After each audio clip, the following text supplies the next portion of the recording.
Hello students, मैं पार्वती प्रसाद आपका फिर से वेलकम करती हूँ पार्थ एकेडमी के चैनल पर।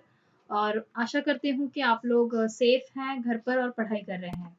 हम स्टार्ट कर रहे हैं स्टूडेंट क्लास 10th के साइंस का लाइफ प्रोसेसेस का पार्ट 4।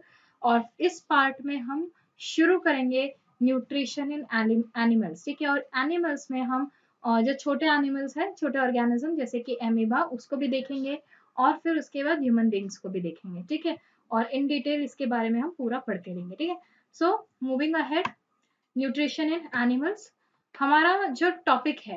न्यूट्रिशन इन एनिमल्स, तो हमने क्या देखा था, एनिमल्स मोस्टली कैसे होते हैं, होलोजोइक न्यूट्रिशन करते हैं। ठीक है, और होलोजोइक न्यूट्रिशन में क्या होता है, पहले हम इनटेक करते हैं फूड का, यानी फूड को पहले अंदर लिया जाता है वाया माउथ। ठीक है, और सम ओपनिंग, जैसे एमीबा में ओपनिंग नहीं है तो वो सूडोपोडिया के थ्रू इंजेक्शन करता है। उसके बारे में मैंने इधर पे डायग्राम भी दिया हुआ है, सो डोंट वरी, आपको क्लियर हो जाएगा। तो इनटेक करते हैं, डाइजेस्ट करते हैं, फिर एब्जॉर्ब करके उसमें से एनर्जी डिराइव करते हैं एंड देन उसे रिमूव कर देते हैं। ये हमारा 5 स्टेप है जो एनिमल न्यूट्रिशन के लिए इंपॉर्टेंट है। तो these are the different steps in the process of nutrition in animals. ठीक है, सो इंजेक्शन क्या है, it is the process of taking food into the body called injection. Digestion क्या है, जो कॉम्प्लेक्स या लार्ज इंसोल्यूबल मॉलिक्यूल्स होते हैं उसको छोटे छोटे वाटर सोल्यूबल मॉलिक्यूल्स में कन्वर्ट किया जाता है। जैसे कि स्टार्च एक बड़ा मॉलिक्यूल है जो वाटर में सोल्यूबल नहीं होता, तो उसको हमने ब्रेक किया इनटू ग्लूकोज, और जो कि वाटर में इजीली सोल्यूबल है। देन इन सोल्यूबल मॉलिक्यूल्स को एब्जॉर्ब किया जाता है वाया हमारे इंटेस्टाइन के सेल्स। ठीक है, एब्जॉर्ब होता है किसके हेल्प से, ब्लड स्ट्रीम के हेल्प से, वो भी मैं बताऊंगी कैसे। देन उसके बाद एसिमिलेशन, यानी कि जब ये एब्जॉर्प्शन हो गया तो ये अलग अलग सेल्स में हमारे बॉडी के पहुंचता है, और वो सेल्स क्या करते हैं, इनमें से एनर्जी डिराइव करते हैं। जो हमारा फूड पार्टिकल पहुंचा है, जैसे ग्लूकोज है फॉर एग्जाम्पल, उसमें से एनर्जी डिराइव करते हैं या उसको ग्रोथ मैकेनिज्म में या रिपेयर मैकेनिज्म में यूज करते हैं। इस प्रोसेस को हम कहते हैं एसिमिलेशन। देन स्टूडेंट, जो कुछ भी सॉलिड अनडाइजेस्टेड फूड बच गया है उसको हमारी बॉडी से रिमूव किया जाता है, और इस प्रोसेस को हम कहते हैं इजेशन। ये ओवरऑल हर एनिमल्स में होता है जो भी होलोजोइक न्यूट्रिशन परफॉर्म करते हैं। ठीक है, सो नाउ स्टूडेंट आगे बढ़ते हैं।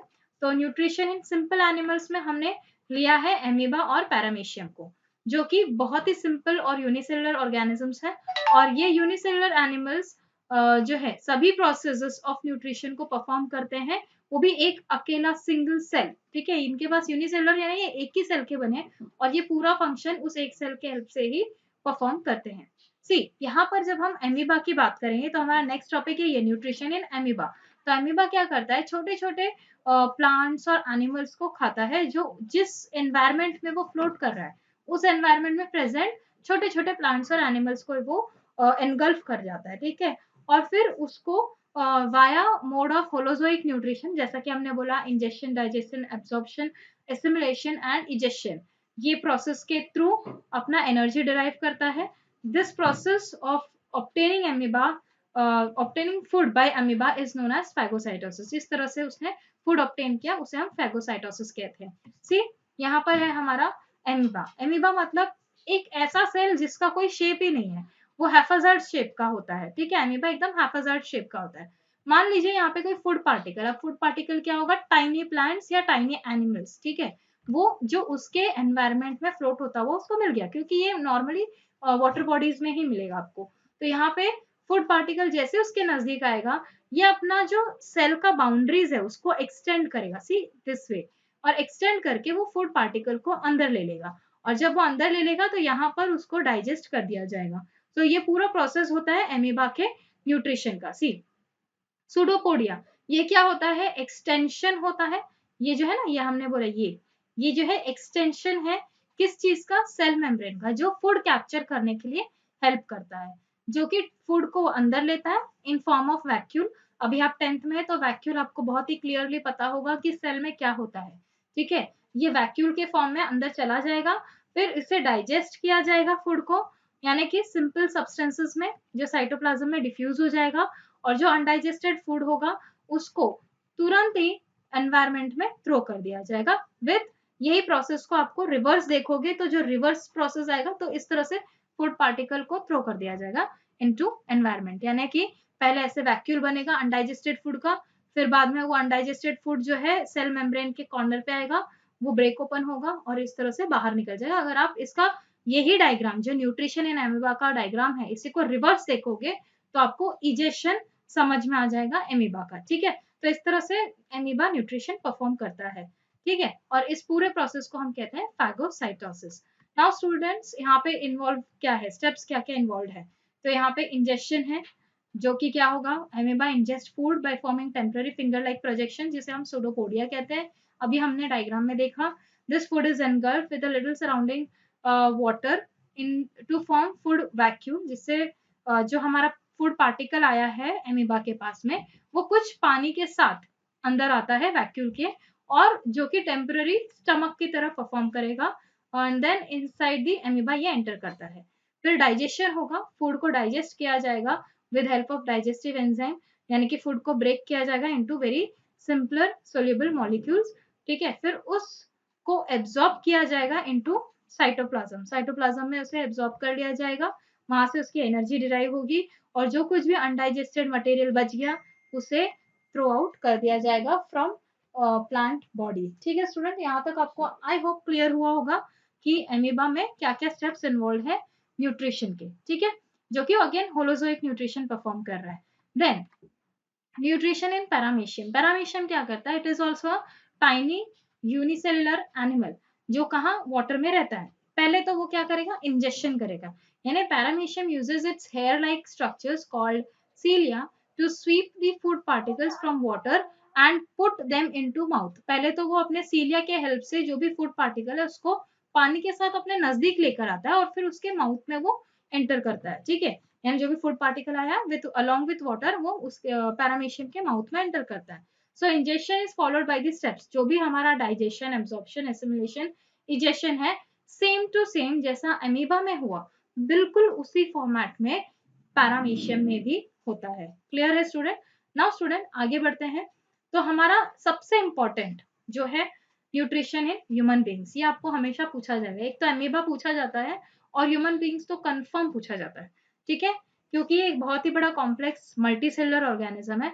ये एक सेल, ये जो हमारे पांचों फंक्शंस है ना, हमने जो बोला injection, digestion, absorption, assimilation and egestion, ये पांचों फंक्शंस ये एक सेल नहीं परफॉर्म करता, हमारे पास मल्टी सेलुलर सिस्टम है, यानी हमारा पूरा बॉडी इसमें इन्वॉल्व होता है ऑलमोस्ट। ठीक है, यानी फ्रॉम माउथ टिल एनस आपका पूरा जो डाइजेस्टिव ट्रैक है वो पूरा इसमें न्यूट्रिशन इन ह्यूमन बीइंग को परफॉर्म करता है। सी, हमारा जो डाइजेस्टिव ट्रैक्ट है या डाइजेस्टिव सिस्टम है वो शुरू होता है हमारे माउथ से, माउथ के बाद आता है एसोफेगस, जहां से फूड पार्टिकल फ्लो करता है नीचे स्टमक में, फिर स्टमक के बाद आता है small intestine, then large intestine, and then the ejection that is rectum anus. ठीक है, तो ये इस तरह से पूरा न्यूट्रिशन इन ह्यूमन बीइंग का एक जो सिस्टम है वो है।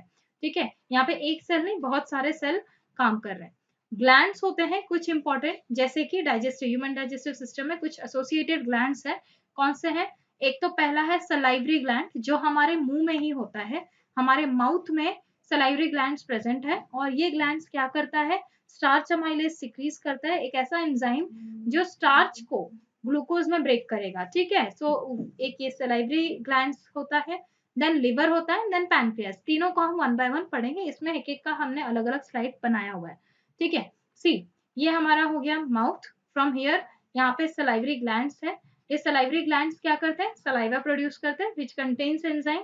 देन फूड यहाँ से हम जब च्यू करते हैं तो ये सलाइवा पूरी तरह से इसके अंदर फूड के अंदर मिक्स होता है, जिससे कि फूड का एक एक पार्टिकल जो है हमारे सलाइवा से वेट हो सके और हर एक पार्टिकल में एंजाइम पहुंच सके।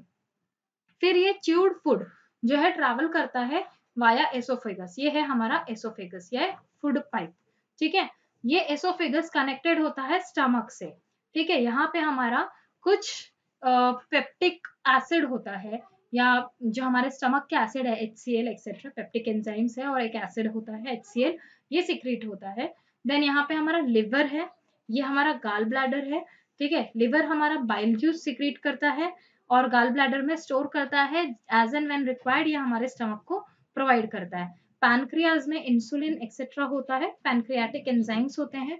फिर जब यहाँ से फूड पार्टिकल जो है स्टमक में प्रोसेस होके नीचे आता है, यानी मिक्स होता है सभी एंजाइम्स के साथ, और फिर ये नीचे आता है हमारे इंटेस्टाइन में। इंटेस्टाइन में प्रोसेस होता है एब्जॉर्प्शन का। सी, यहाँ पे हो गया डाइजेशन, यहाँ पे होगा एब्जॉर्प्शन। एब्जॉर्प्शन में क्या होगा, सबसे पहले स्मॉल इंटेस्टाइन, यहाँ पे जो भी सिंपलर फूड मॉलिक्यूल बना, जैसे फॉर एग्जांपल ग्लूकोज, तो उस फूड मॉलिक्यूल को जो हमारे इंटेस्टाइन में हेयर लाइक प्रोजेक्शंस होते हैं थ्रू आउट इंटेस्टाइन में, और वो क्या करते हैं, जो ग्लूकोज एक्सेट्रा हमारे प्रोटीनिशियस न्यूट्रिशियस मॉलिक्यूल होता है उसको एब्जॉर्ब करता है। ठीक है, सिमिलरली ये फिर पास ऑन होता है लार्ज इंटेस्टाइन में। लार्ज इंटेस्टाइन में भी सेम चीज होती है, यानी कि सारा एब्जॉर्प्शन का काम होता है, और एब्जॉर्प्शन होने के बाद ये हमारे बॉडी के सेल्स को पास ऑन होता है, यानी एब्जॉर्प्शन होता है ब्लड के हेल्प से। ठीक है, और ब्लड फिर सेल्स को यही न्यूट्रिशन प्रोवाइड करता है, ये cells of our stomach and throughout body, जहां पर भी ये न्यूट्रिशन पहुंचाया जाएगा हमारे मसल सेल्स एक्सेट्रा में भी, ये क्या करेंगे, with help of some enzymes and oxygen, क्या करेंगे, इस जो हमारा जो सिंपलर फूड है इसको एनर्जी में कन्वर्ट करेंगे, यानी कि ये पूरा प्रोसेस हो गया हमारा न्यूट्रिशन का। ठीक है, एनर्जी में कन्वर्ट, फूड को एनर्जी में कन्वर्ट करने के प्रोसेस को हम रेस्पिरेशन कहते हैं। ये हमेशा होता है विद हेल्प ऑफ ऑक्सीजन, जो हमको ब्रीदिंग के थ्रू मिलता है। इसीलिए हमको ऐसा कंफ्यूजन हो जाता है कि रेस्पिरेशन मतलब ब्रीदिंग, ब्रीदिंग अलग प्रोसेस है। ब्रीदिंग के हेल्प से हम रेस्पिरेशन करते हैं। रेस्पिरेशन का मतलब है ये जो सिंपलर फूड मॉलिक्यूल यहाँ एब्जॉर्ब हुआ है ना इंटेस्टाइन में, इसको एनर्जी में कन्वर्ट करना। क्लियर? नाउ यहाँ पे एक है हमारे पास एक ऑर्गन अपेंडिक्स, ये हमारा वेस्टिजियल ऑर्गन है। तो ये वेस्टिजियल क्यों है, वेस्टिजियल मतलब अभी हमारे किसी काम का नहीं है। क्यों नहीं है, क्योंकि देखिए पहले ये हमारे पास बॉडी में है, क्यों, बिकॉज अर्लियर जो हमारा आदि मानव का जो हमारा रूप था, वो टाइम पर जो हमारे आदि मानव, हमारे जो पूर्वज थे, वो क्या करते थे, रॉ फूड खाते थे, जैसे कि कच्चा मांस, देन पत्ते एक्सेट्रा, जो रॉ मटेरियल खाते थे। तो रॉ मटेरियल खाने की वजह से उसमें सेल्यूलोज बहुत होता था, जो सेल्यूलोज को डाइजेस्ट करने के लिए जो एंजाइम्स लगते हैं वो हमारे अपेंडिक्स में ही होते थे। तो इसीलिए अपेंडिक्स हमारे बॉडी में प्रेजेंट है। बट अब हम क्या करते हैं, फूड को पहले कुक करते हैं, यानी गरम कर देते हैं, गरम करते हैं यानी पका देते हैं उसे। पकाने से क्या होता है कि जो स्टार्च के या सेल्यूलोज के जो पार्टिकल्स है वो ब्रेक हो जाते हैं इनटू ग्लूकोज एक्सेट्रा, छोटे छोटे मॉलिक्यूल्स में, हीट के वजह से। तो अब हमें इस एंजाइम की जरूरत ही नहीं है जो अपेंडिक्स के अंदर है, जो सेल्यूलोज को या स्टार्च को डाइजेस्ट करे, क्योंकि ये क्या कर रहा है, सेल्यूलोज को डाइजेस्ट करने वाला जो एंजाइम है, इसकी जरूरत क्यों नहीं है, कि सेल्यूलोज ऑलरेडी ब्रेक हो चुका है, जो हमने कुकिंग में ब्रेक कर दिया है। तो उस वजह से अपेंडिक्स की जरूरत नहीं है, और ये अभी वेस्टिजियल है। I hope after few generation ये अपेंडिक्स गायब भी हो जाएगा हमारे बॉडी से। Then student, after large intestine आता है रेक्टम। यहाँ पर जो भी सॉलिड वेस्ट है आके रुकता है, और जब हमें प्रेशर आता है तो वो निकल जाता है वाया एनएस। ठीक है, तो ये पूरा है digestive tract of human being. ठीक है, नाउ आगे देखते हैं, इसको पूरा थ्योरेटिकली मैंने लिखा हुआ है, तो आप इसको आराम से पढ़कर अपना नोट्स भी बना सकते हैं, डायग्राम भी आप बना सकते हो। ठीक है, नाउ क्या क्या स्टेप्स इन्वॉल्व हैं, तो पहला है इंजेक्शन। इंजेक्शन का मतलब होता है ह्यूमन बीइंग फूड को इंजेस्ट करता है थ्रू माउथ। ठीक है, माउथ के हेल्प से फूड इंजेस्ट होता है, food is put into the mouth with help of hands. ठीक है, अब इसके बाद क्या होता है, डाइजेशन का जो प्रोसेस है, डाइजेशन और एनर्जी कन्वर्जन दो अलग चीज है। ठीक है, डाइजेशन का मतलब फूड जो कॉम्प्लेक्स मॉलिक्यूल है फूड का, उसको सिंपल मॉलिक्यूल में कन्वर्ट करना, और रेस्पिरेशन का जो मतलब होता है उस सिंपल मॉलिक्यूल से एनर्जी डिराइव करना। तो हम यहाँ पे सिर्फ क्या कर रहे हैं, डाइजेस्ट कर रहे हैं। डाइजेशन का मतलब सिर्फ कॉम्प्लेक्स मॉलिक्यूल को ब्रेक करा जाएगा। ठीक है, तो the digestion of food begins in the mouth itself. क्यों, क्योंकि सलाइवरी ग्लैंड ने सलाइवा सिक्रेट किया है, जिसमें काफी सारे स्टार्च अमाइलेज एंजाइम है, जो हमारे फूड के स्टार्च को क्या करेगा, ब्रेक करेगा into simpler molecule such as glucose etcetera. ठीक है, नाउ टिथ कट। ठीक है, यानी कि च्यू करने का प्रोसेस, जितना भी फूड का पार्टिकल है उसको स्मॉल स्मॉल पीसेस में कन्वर्ट करता है, च्यू करता है, ग्राइंड करता है, और जिसके वजह से क्या हो जाता है कि जो स्टार्च अमाइलेज है वो थ्रू आउट काफी अच्छी तरह से मिक्स हो जाता है इनटू द फूड मॉलिक्यूल्स। ठीक है, फिर उसके बाद क्या होता है, सलाइवरी ग्लैंड्स, हाँ ये सब हो गया। ये उसके बाद क्या होगा, ये थ्रू एसोफेगस, ये डाइजेशन जो है ना इनकम्प्लीट है, याद रखना, थ्रू एसोफेगस, क्योंकि बहुत सारे और भी चीजें ना, प्रोटीन है, विटामिन है, बहुत सारी चीजें, तो उसको भी तो डाइजेस्ट करना है। नाउ थ्रू एसोफेगस क्या होगा, ये जो स्लाइटली डाइजेस्टेड फूड है पास होगा इनटू स्टमक, ठीक है। Now see, slightly digested food in the mouth is swallowed by the tongue and goes down the food pipe called esophagus. Now, when the slightly digested food enters the food pipe, जब ये food pipe में जा रहा है, तो walls of food pipe start contraction and expansion. और इसको मतलब जिस तरह से movement होता है ना food का नीचे जाने का, contract होना और फिर expand होना, जहाँ food है वहाँ expand होगा, ठीक है, फिर ऊपर से contraction होगा, food और थोड़ा नीचे जाएगा, यानी इस movement को कहते हैं peristaltic movement. Rhythmic contraction and relaxation of a food pipe is known as peristaltic movement. Now, peristaltic movement of food pipe pushes the slightly digested food into the stomach. अब ये पूरा food कहाँ गया? Stomach में. See, ठीक है, stomach में गया. अब stomach में क्या करेगा? Stomach तो है J-shaped organ.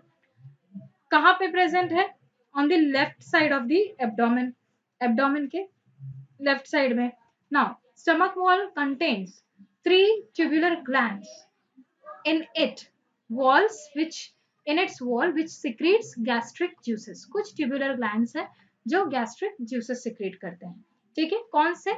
तो एक है हाइड्रोक्लोरिक एसिड HCl, ठीक है, gastric juices 3 है ना, तो पहला है हाइड्रोक्लोरिक एसिड, दूसरा है पेप्सिन नाम का एंजाइम, तीसरा है म्यूकस, ठीक है।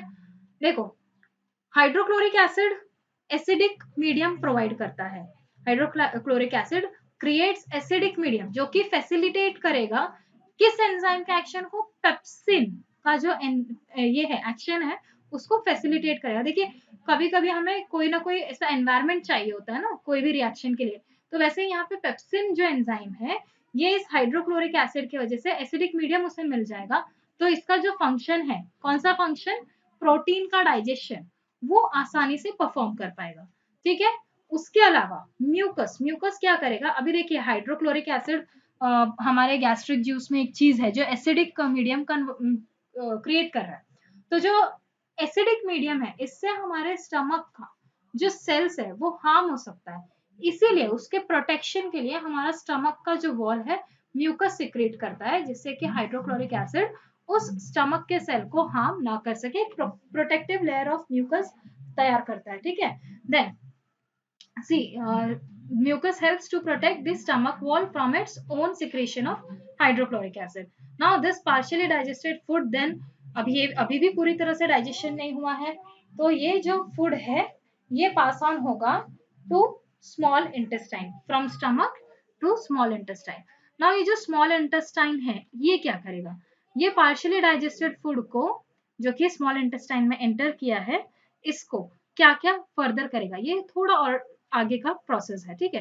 पहली चीज तो ये समझ लो स्मॉल इंटेस्टाइन कितना बड़ा है, इट इज 6.5 मीटर्स लॉन्ग, ठीक है, जो ऑफ द एलिमेंट्री कैनाल, ठीक है। Now small intestine is very narrow and arranged in the form of coil, एक तो पतला है ऊपर से कॉइल किया हुआ है काफी ज्यादा, जो कि हमारे बेली में प्रेजेंट होता है, ठीक है।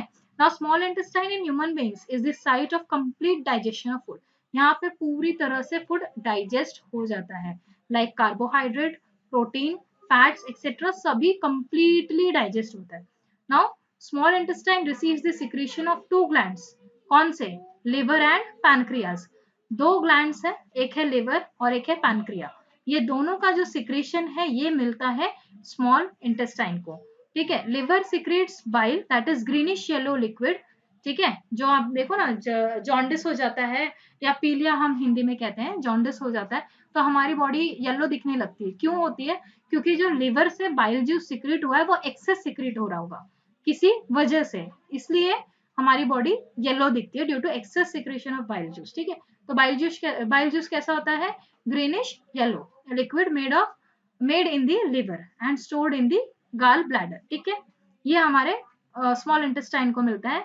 और इसका फंक्शन क्या है, पहले तो makes the acidic food coming from the stomach alkaline, ठीक है, पेप्सिन ने अपना काम कर दिया है, अब उसको एसिडिक मीडियम की जरूरत नहीं है, जो इंटेस्टाइन में आ रहा है वो एसिडिक नहीं होना चाहिए, वो अल्कलाइन होना चाहिए ना, बेसिक होना चाहिए, जिससे कि जो हमारा इंटेस्टाइन का वॉल्स है उसको कोई हार्म ना हो, इसको सबसे पहले मीडियम को क्या करता है, एसिडिक टू अल्कलाइन कन्वर्ट करता है, सो दैट पैनक्रियाटिक एंजाइम, अब जो पैनक्रियास से एंजाइम आएगा वो एंजाइम वर्क कर सके, क्योंकि वो अल्कलाइन मीडियम में ही वर्क कर पाता है, ठीक है।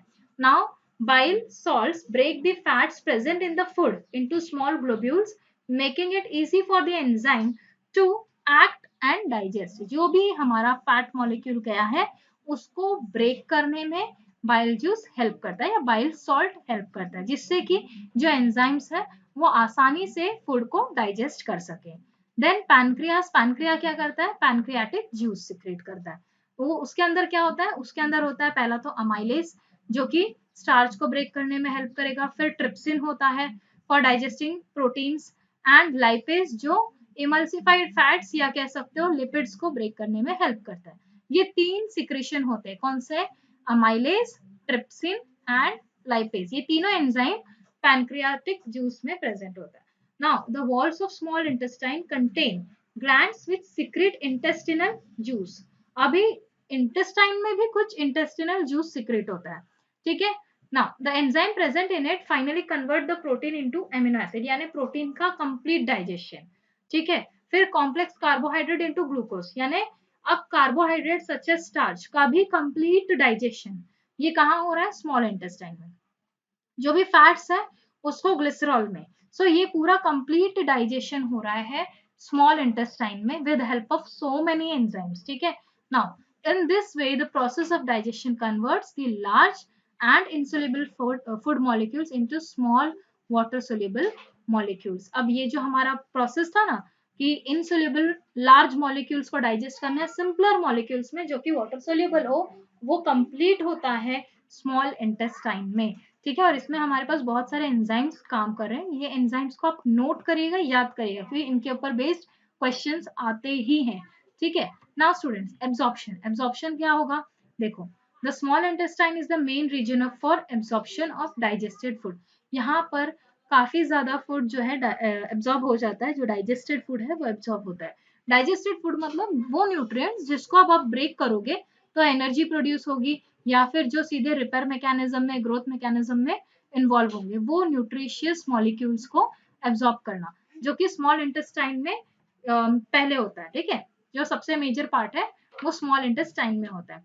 Now the inner surface of small intestine has numerous finger like projection, यानी इसे हम कहते हैं विलाई, हेयर लाइक प्रोजेक्शंस होते हैं। और ये हेयर लाइक प्रोजेक्शन क्या करता है, ये इसके अंदर होता है blood vessels, see which increases the surface area of rapid absorption, क्योंकि बहुत सारे हेयर लाइक स्ट्रक्चर आ गए इनर सरफेस पे, तो बहुत ज्यादा सरफेस प्रोवाइड होता है जिससे कि रैपिड एब्जॉर्प्शन हो सके इन डाइजेस्टेड फूड का, ठीक है।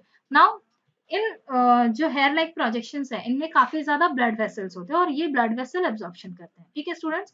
Now the digested food which is absorbed through the walls of small intestine goes into our blood, अब ये हमारे ब्लड में पहुंचा। अब ये ब्लड जो भी फूड को एब्जॉर्ब किया है वो फूड थ्रू आउट हमारे बॉडी में फैलाएगा, क्योंकि देखो सब कुछ यहीं पर एनर्जी भी हमारा स्टमक में ही प्रोड्यूस होगा, तो बाकी चीज, बाकी हमारे ऑर्गन्स को कैसे एनर्जी मिलेगी, तो फूड जो है एब्जॉर्ब होता है और ब्लड में, ठीक है। और ब्लड क्या करता है, पूरे बॉडी में इस डाइजेस्टेड फूड को लेके जाता है और जहां पर भी एनर्जी की रिक्वायरमेंट होती है वहां एनर्जी प्रोड्यूस होती है, ठीक है। C assimilation, blood carries digested and dissolved food to all parts of the body where it becomes assimilated as part of the cell।